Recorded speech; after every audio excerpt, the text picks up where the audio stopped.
Hi everyone, welcome back to another Monday on Pepp Talk. Today I have Shafa with me. Hi. Who is going to be talking about her kind of entry into uni and how determined she was to make sure it happened. She did not take the conventional route. There was a lot of bumps on the road, but she got there. And this video, I would say, is for people who really want to go to uni but don't feel like they have the grades and haven't actually gotten in yet but want to apply through clearing, because that's actually what Shafa did. Okay, so take us back to secondary school. How did that kind of end up for you? What was that like? I only got 2 GCSEs and then 1 BTEC, Wow. which got the actual grade that could have put me forward to going into college at least. And then I was like... So wait, how many GCSEs did you do in total? In total, I did all of them. So you get all your major ones. So there's obviously maths, English, science. Then you've got your BTEC, which is the one main one. You do your 2 extra GCSEs. Okay, so you had about 6, 7 in total? And then 2 more. You get 2 more to go with it as well. Oh, wow. Citizenship and religious education, they were like... So about 9? Yeah, so around that kind of margin number. And out of all of them, I only got 2, which was one of the main ones I did was textiles. Okay. Because it came under the fashion route where I went to go.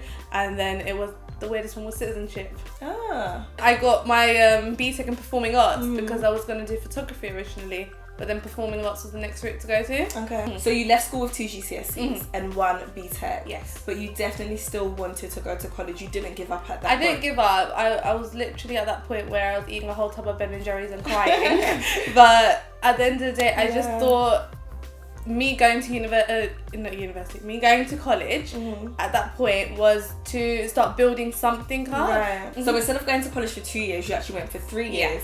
And that within itself could have knocked you down, because you see all your friends come and go and you're still there and you're doing maths and English as well as doing the BTEC. Exactly. Yeah. It was just difficult because even though my friends started with me that year, by the second year, obviously they were doing the A-level route, which I couldn't do, and then I just went into the BTEC route. We still got to see one another, but when they left after second year, it was just awkward because then it was just me solo. But then the environment around me, where I kept that environment, it kept me going because I felt I was a little bit more knowledgeable than the people that were there because I've been there for that extra year. Right. It just built my whole knowledge on I can do this. So you've kind of flipped it into a positive. Yes. As the fact that your friends had left, that was sad, but you thought, you know what, I've learned a lot. Exactly. And I know a bit more than the people around here. Exactly. So you felt confident within yourself based on that. And it was just more of I think people think that doing a BTEC that's for a year will put you down because you're doing it for a year. You're not going to have anybody.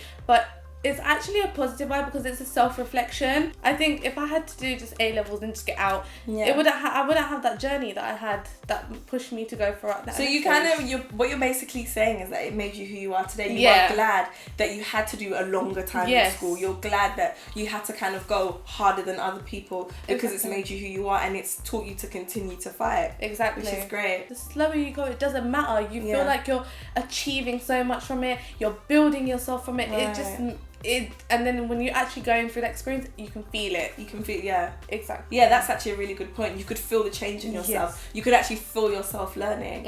And earlier on when we spoke, you said something that really stood out to me. You said you still didn't pass English and maths like how you wanted to. Exactly. But you were so happy with how you improved on it. Exactly. And that is the main thing to take away. Like, okay, fair enough, we do things and we may not get the exact result we expect, but the improvement is what you could really track. You saw where you started and you saw where you ended, and that middle ground was so beautiful for you. How did you flip your mind from thinking, no, do you know what, I don't want to go to uni, I don't want to do the whole UCAS form, it's such a burden to do, literally fighting your parents to go to uni? Exactly. How did your mind switch from, do you know what, I'm not good enough to, do you know what, I can do this? I think when I was working in the period of time, I went into the real world straight away, and I was like going into Asian bridal couture, and I was like, okay, come, let's learn how to design, learn from the best. How would it be? So I was there for around 3 months. Okay. And when I was that was in a store, but it was an Asian bridal couture store. Yes. Okay. And they used to do the made to measure, they used to do the designing, sending it back, doing the whole responsibility for it. And it was a big thing to do at that age. I was only 17, and I was in that kind of position. And that is a massive industry. It is a massive industry. And for being small as an Asian thing, but it's so well known throughout not just London but out the whole UK. The name is out there. They have a reputation. The company you were working for. Oh wow. A lot of brides will come from Scotland and Glasgow, Wales, Manchester. They'll come down just for their one consultation or to go through the process. Yeah. And basically, you had their wedding in your hands, and it was the biggest thing. So you left college and had this massive responsibility. Yeah, and working full time in this store. And then you probably thought the real world's not for me right now. Literally, I was thinking, I can do this. And I think going to the process of hitting just before clearing time, which was July, I was like, do you know what? I need to take time off. Or I never used to even get time. Let's say it this way, I never used to get time off. Oh, wow. And I used to only get a day off. I used to work 6 days a week. Amazing. And I only get 1 day off. And I used to be like, do you know what? You're a machine. I used to be like... I used to dedicate that 1 day, be like, I have to write my UCAS letter, I have to do the application. So I went through it myself. Yeah. And I didn't know what I was doing, but I still said, do you know what, you have to do it. Yeah. And it's just worth trying. It is worth trying. You take a risk and you never know what you will get out of it. Yeah. Okay, so take us through the process, because obviously I applied to uni the regular way, and I'm sure a lot of people have as well. But there are people out there who didn't think they could go to uni, are now feeling like, I actually want to apply through clearing. Yes. What was the process? What is it? So I applied in around July time. Usually the application stops at May, I believe, or in that sort of time period where interviews start. Well, what I did was I did the application form as a normal person would do it online. So filling it all out and etc. Getting the recommendation that the UCAS can get it. Then you don't choose your universities. That's the time when you get your grades on results day. That's when you start calling the universities up and seeing if they've got a place in the actual course. So the day that you actually get your results, you start doing cold calling. Yes. You're literally a machine. Really? So you made a list of all the universities that you could have possibly gone to for the course you wanted and the grades that you had, and you sat there and just called each and every one up. Yeah. Wow. So in between the time of when you've done your clearing form, it's going to tell you the deadline's over, you're in clearing now. Yeah. But then this is your opportunity to find the course that suits you. Yeah. And you have to investigate, research, call, email, watch videos. Like when I had to find my university, I found a video on YouTube, and when they explained the course to me, they sold it to me. It felt comforting, and I was like, do you know what? I rang them the very next day, and I was... Because I presume you hadn't been to any open days, neither. None. So you didn't actually know what I didn't physically know where it was. I didn't know how it looked. I didn't know what the campus looked like. I didn't know what they offered. I looked specifically at the course that was going to get the attention to me to go to. That's so good. What I'm picking up from this bit is that you never got desperate. You literally never felt like, oh my gosh, I want to go to uni, let me just apply to everywhere. You still took time and did your research. You still looked through the videos. Yeah. You didn't have, I presume you didn't have prospectuses or anything like Nothing. that. I had to, so you had to go online and literally look in every corner of the internet. They all have prospectus online, obviously, but then... I actually, to be honest, I didn't look at no prospectus. I looked at online what they did in them courses. So I was looking specifically into fashion. Yeah. So I was narrowing it down, reading the requirements, reading what they're selling to me, and would it really fit me? Am I gonna do that? Are my skills, what I've built in these past 3 years, are they gonna fit with what I'm gonna do? So we're here. We've got our results in front of us. We're cold calling. Exactly. What happens? Calling, literally, you're asking, is the course available?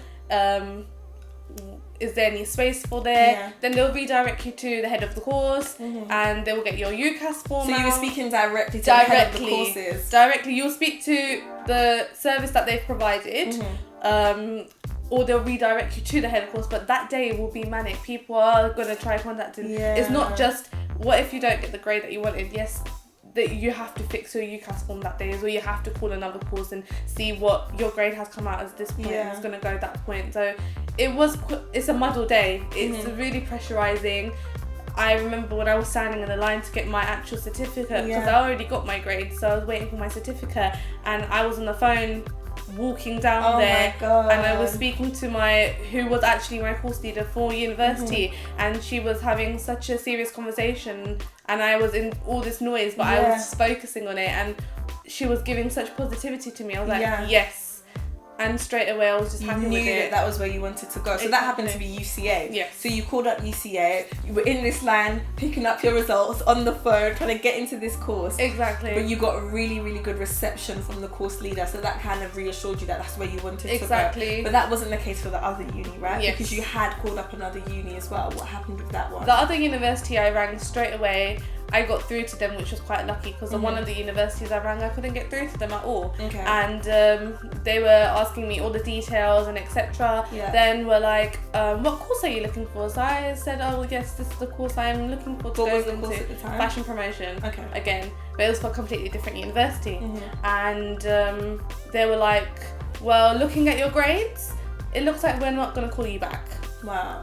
Because Just like that. Just like that. And I didn't feel disheartened because obviously when I went through the college period of going to the interviews, and I got disheartened to the extent where it was just too much. They couldn't hurt you anymore. It couldn't hurt me anymore. I think it went to that point. But it still bugged me because after achieving so much in college, did that not make a reflection of, am I not good enough for you still? Yeah. Is that standard? And I was thinking, it has to change. And then I think I was going out to celebrate and enjoying the day. 2 hours later, I get a phone call back from the head of the course. So the same people who said they would not call you back, called you back. Called me back. They rang me back and they rang me for an interview the next day in the morning. And I had no work on me to literally present. So I had to run back, collect the work, take it back, be prepared. So I just felt like I had to give sweet revenge at the end of it. And I had to dress up very lovely in my bright yellow trousers. And I remember I wearing bright yellow trousers and I walked in. I was a little bit late, but I still rang in. I got in. I met the head of the course. Had such a lovely interview. Showed my work through. They were like, this is exactly what the course wants. This is what it is. When you go for clearing, you choose the university. They accept you, but at the end of the day, you put your final choice. So they accepted me straight away. And I was like, okay.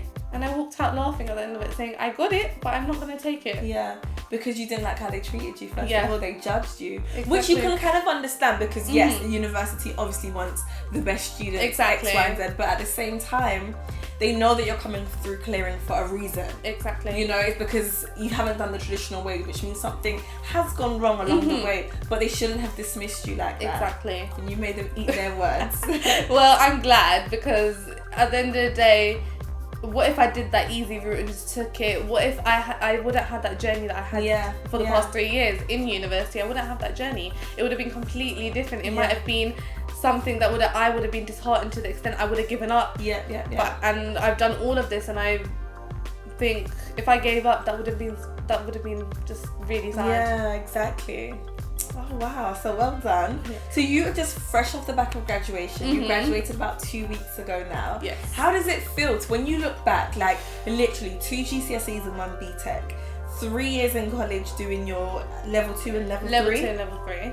Right? Applying through clearing for university at the last minute, being told on the phone that, oh, we're not going to call you back, judging on what your past looks like.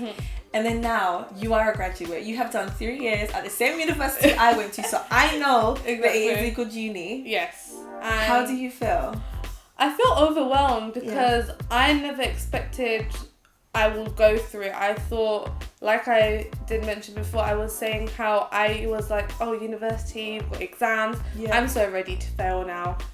I'm just going to do it because I feel like I've got the confidence. I had such positivity. Failure is not the worst thing for you, right? Because you know you're a comeback kid. You bounce back. Exactly. And for me, taking that leap of going into university, being the first child as well, going to university in the house, it doesn't matter what it was because I wanted to do it and I needed to do it to get through to it. It was coming from here, from exactly. your heart. Wow. So that journey throughout 3 years, it just felt, you had your ups and downs, you had your issues. We all did. And there's always, you'll find, what I learned mainly from fashion promotion was strength, your weaknesses, your opportunity, and your threat. The SWOT at the end of it. We'll say that. Swatting all over the place. Exactly. SWAT patrol. Well, exactly. And all I know is that I found out what my strength was in the beginning, and then looking at all the grades I went through and how much I developed myself, how much my college experience merged in. It was so lovely because my artistic side came into the fashion side, and it made something magical. It just went through that process. That is so beautiful, honestly. And it was just small things could have put you down, but then you wouldn't let them. Right. And then looking at how every year you achieved. Oh, give me a high five. Girl, you did it. That is, honestly, it's so remarkable. And there's someone sitting out there that feels like, I have not achieved the right grades, I could not get into uni, I'm not good enough. Take this girl as your example. She did it. She literally, at every single step there was a hurdle, and you jumped over it. Exactly. Thank you for coming and sharing your story today. Like, the minute I heard it, I knew we had to share it on this series, because you were so resilient, and there's so many people experiencing the same thing you went through and feeling like, I'm a failure, my friends are going to uni, I'm not. Even if you can't do it this year, do it next year. Work, do internships this year, get experience. It's so good. You can see that the world is so big, but then in that industry it's so small, where you can get one link at a time. You do one thing, you're gonna meet someone else, you can get another opportunity out of it. It's gonna feel so good, and when you go, you're gonna be ready and prepared, and you're gonna be like, do you know what, I've already got this.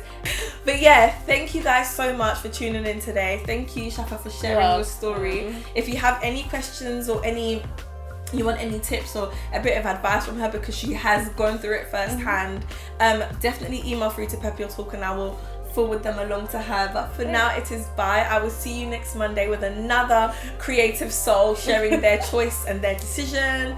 And I'm gonna say bye to you, so bye bye.